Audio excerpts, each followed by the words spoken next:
ప్రమాదాలు జరగాలని ఎవరు కోరుకుంటారు? ఆపాలనే కోరుకుంటారు. అయితే ఎప్పటికప్పుడు కొత్త విధానాలు దాన్ని అధిగమిస్తా సంఘ విద్రోహ శక్తులు ఒక పక్కన చేస్తున్నారు, రెండో పక్కన కొన్ని రకాలైనటువంటి లోటుపాట్లు నడుస్తున్నాయి. ఈ నేపథ్యంలో సంపూర్ణ రక్షణ కోసం కవచ్ అనేది కేంద్ర ప్రభుత్వం ప్రతిపాదించినటువంటిది 2030 నాటికి పూర్తవుతుందట. రెడ్ సిగ్నల్ పడితే రైలు డ్రైవర్తో నిమిత్తం లేకుండా కనీసం 50 మీటర్ల ముందు రైలు ఆటోమేటిక్గా నిలిచిపోతుందట. హఠాత్తుగా ఏదైనా తీవ్ర అనారోగ్యం కానీ ఇతరత్ర కారణాలతో బ్రేక్ వేయలేని స్థితిలో డ్రైవర్ ఉన్నా సరే రైలు ప్రమాదం సంభవించకుండా అడ్డుకుంటుందట. 130 కిలోమీటర్ల వేగంతో ప్రయాణిస్తున్న రైలుని కాషన్ జోన్లు వేగం తగ్గించాల్సిన ప్రదేశాలు రాగానే కనీసం 10 కిలోమీటర్ల వేగం ఆటోమేటిక్గా తగ్గిపోతుందట. కాషన్ జోన్ దాటిన తర్వాత మళ్ళీ వేగం పుంజుకుంటుందట. లూప్ లైన్లో రైలు వేగం ఆటోమేటిక్గా గంటకు 30 కిలోమీటర్ల వేగానికి తగ్గిపోతుందట. స్టేషన్ మాస్టర్ ఎర్రజెండా ఊపగానే రైలు ఆటోమేటిక్గా వేగం తగ్గి నిలిచిపోతుందట. లెవెల్ క్రాసింగ్ సమీపించగానే ఆటోమేటిక్గా రైలు హార్న్ గట్టిగా మోగుతుంది. దాంతో లెవెల్ క్రాసింగ్ దగ్గర ఉన్న వాళ్ళు అప్రమత్తం అవుతారు.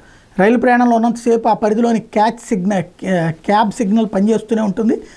ఆ తర్వాత వచ్చే సిగ్నల్ ఎప్పుడన్నది లోకోలో డిస్ప్లే అవుతూనే ఉంటుంది.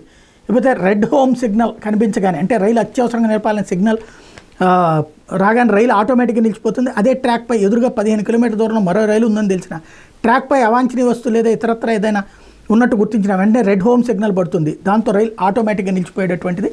ఇప్పుడు ప్రస్తుతానికి ఇది రెండో దశలో ఉంది. 10,000 రైళ్లు 9,000 కిలోమీటర్లకి ఈ ఏర్పాట్లు చేస్తున్నారు.